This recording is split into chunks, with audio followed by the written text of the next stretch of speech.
आदर्श शिक्षा समिति सिरोही द्वारा संचालित ऑनलाइन वीडियो संचालित है। नया पाठ है पदार्थों का पृथक्करण। पदार्थों का पृथक्करण के बारे में पढ़ेंगे अपन। पृथक्करण का मतलब होता है पदार्थ अलग अलग होते हैं। क्या होता है? पदार्थ अलग अलग होते हैं, उसको अलग करना। दो पदार्थ मिल जाते हैं, उसको अलग करना।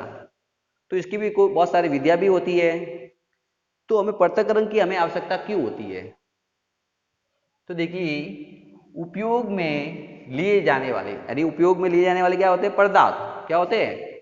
पदार्थ में हानिकारक अथवा अनुपयोगी जो पदार्थ होते हैं वो क्या हो जाते हैं? मिले होते हैं। तथा अशुद्धियां, अशुद्धियां भी होती है उसके अंदर। बहुत सारे पदार्थ होते हैं, आपने देखा होगा, मिश्रण हो जाता है, मिक्स हो जाता है, तो उसके अंदर हानिकारक पदार्थ भी होते हैं, अनुपयोगी पदार्थ भी होते हैं, अशुद्धियां भी होती है। इसलिए किसी भी पदार्थ को उपयोग में लेने से पहले उसको क्या करना पड़ता है? पृथक्करण करना पड़ता है। क्या करना पड़ता है? पृथक्करण। उसमें उपस्थित या मिले हुए अनुपयोगी हानिकारक पदार्थों को पृथक करने की हमें आवश्यकता होती है। यानी पदार्थ होता है तो देखा होगा बहुत सारे पदार्थ मिले होते हैं, तो उसको अपन पृथक करेंगे, अलग अलग बनाएंगे। इनकी अब मिश्रण के जो अवयव होते हैं, इनको जो विधियां होती है वो अलग अलग प्रकार की होती है।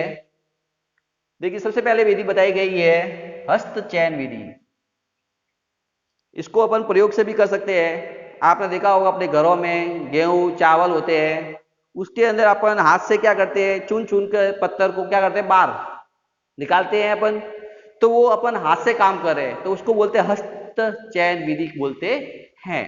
तो इसकी परिभाषा देखिए, इस विधि का उपयोग गेहूं चावल और दालों से कुछ बड़े मिट्टी के कणों, पत्थर, भूसे को पृथक करने में किया जाता है। इसी प्रकार से अपन ने उदाहरण भी बता दिया। दूसरी विधि है आपकी थ्रेसिंग विधि।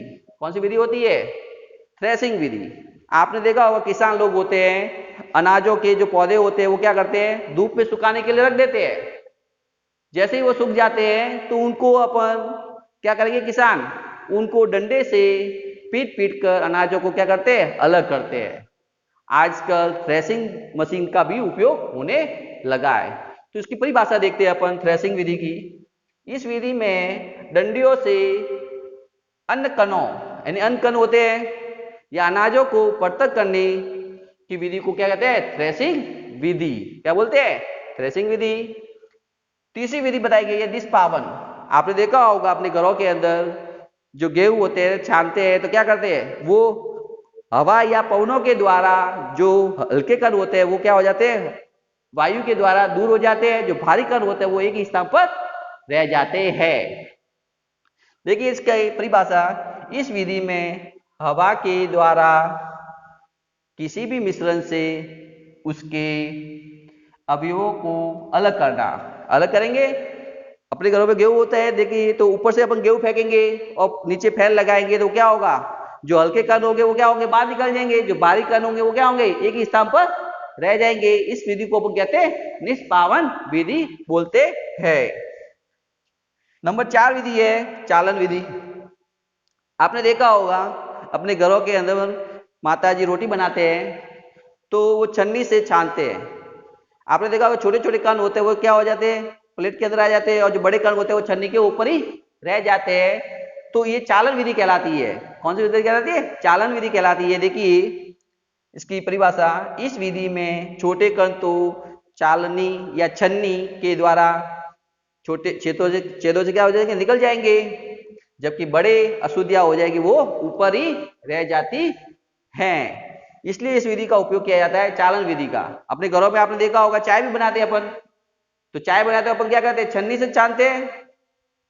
तो क्या होते हैं? बड़े बड़े कण होते हैं वो क्या हो जाते हैं? छन्नी के ऊपर रह जाते हैं, और जो शुद्ध वाला होता है वो क्या हो जाता है? गिलास के अंदर अच्छी तरह से आ जाता है। तो ये विधि अपन चालन विधि के द्वारा भी अपन कर सकते हैं। अब और बहुत सारी विधियां है। अवसादन विधि है, वाष्पन विधि है, और निस्यंदन विधि है जो फिल्टर पत्रों के द्वारा की जाती है। धन्यवाद। इसके बाद कल पढ़ेंगे।